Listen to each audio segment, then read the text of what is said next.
The conversation of was Jesus a failed apocalyptic prophet, you did a response that I thought it was really, really good. All right, let's see it.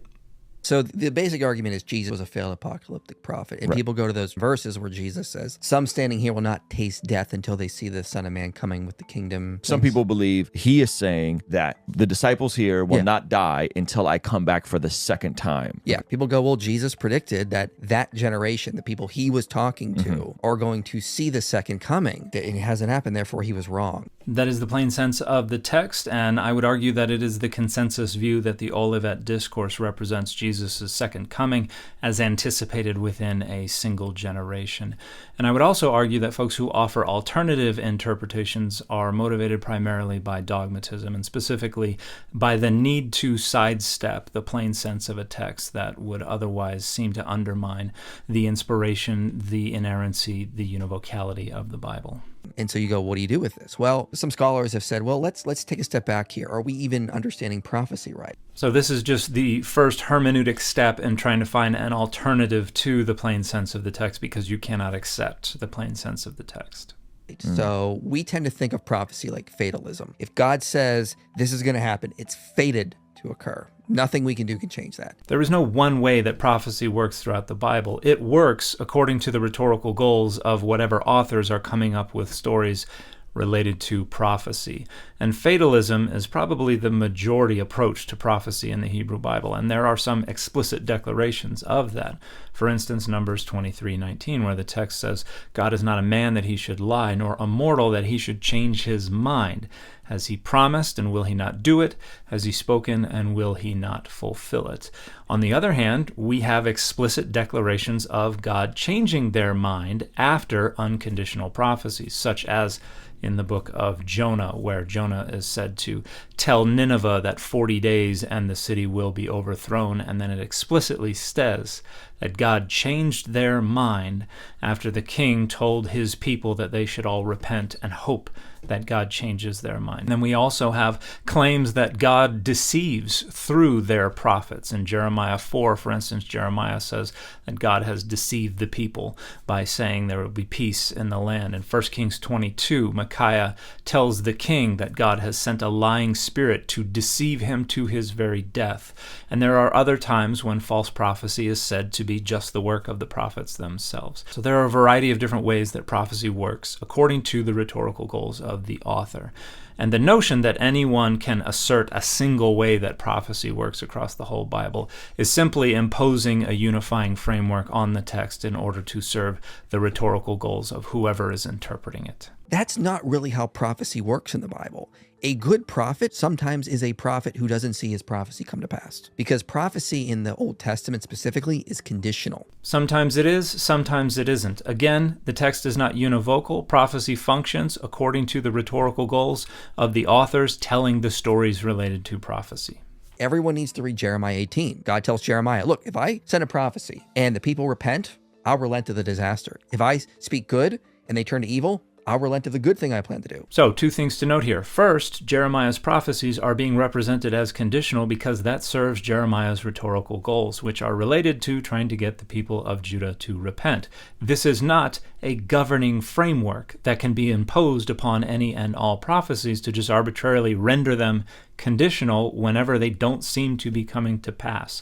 Second thing, the translation here is awful. The text absolutely does not say, I will relent of the disaster. The text says, I will change my mind regarding the disaster. It uses the nephal stem of the verb nacham, which in the nephal means to regret, to feel bad, to change one's mind. And then the preposition al means regarding. So this very clearly says, I will change my mind regarding the disaster, avoiding again the plain sense of the text precisely to serve the dogmatic presuppositions of inerrancy, of inspiration, of univocality.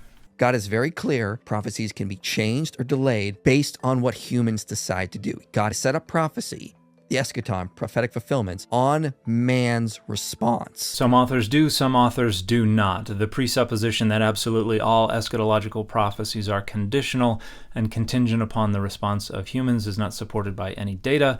It is something that is only asserted because it serves the rhetorical goals of sidestepping the plain sense of certain texts. So in Mark 13, he says the gospel has to be preached first to all nations. Has the gospel 2,000 years later been preached to every nation? No. So this is once again ignoring the rhetorical goals of the authors. Here, the author of the Gospel of Mark is representing the proclamation of the gospel to all nations within the context of this persecution that would see Jesus' followers being beaten in synagogues and being dragged before judges and magistrates and kings, where they would proclaim the gospel as Paul did, thereby fulfilling the proclamation of the gospel to all nations as the author of the Gospel of Mark understood them.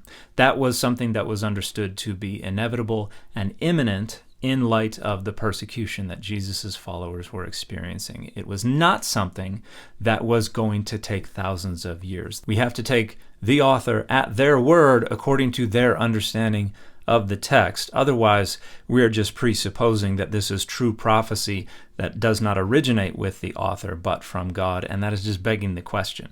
Matthew 23, Jesus says, "You will not see me again until you say, 'Blessed is he who comes in the name of the Lord.'" Okay, Jesus will not return until Israel accepts he's the Messiah. Matthew 23 is not part of the Olivet Discourse, which precedes the entire Gospel of Matthew, but at the same time, the author of Matthew expected that conversion to take place imminently. What does Paul say in Romans 11? This has been delayed until the fullness of Gentiles is coming.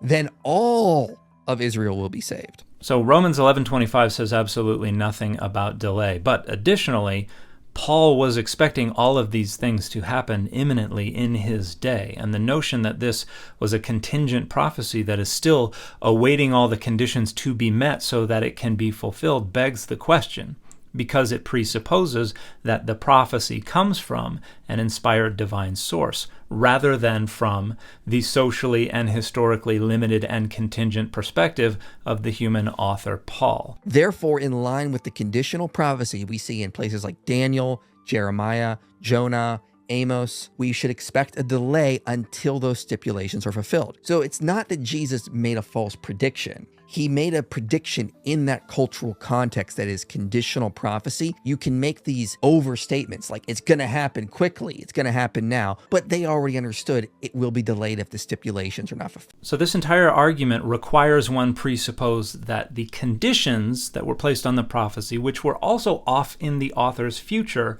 were inspired and prophetic and of divine origin. Because if they're not, then they're just additional parts of the prophecy that had a time limit imposed upon them. Because if you look in the Olivet Discourse in Mark 13, Jesus says, first X must happen, then Y will happen, then Z will happen, and this generation will not pass away until all these things have come to pass. So the conditions are wrapped up in the time limit placed on the prophecy. And to say, no, the conditions are not a part of that prophecy, the conditions are still pending, therefore the prophecy is still pending, requires you presuppose that those conditions were inspired. The data don't support that.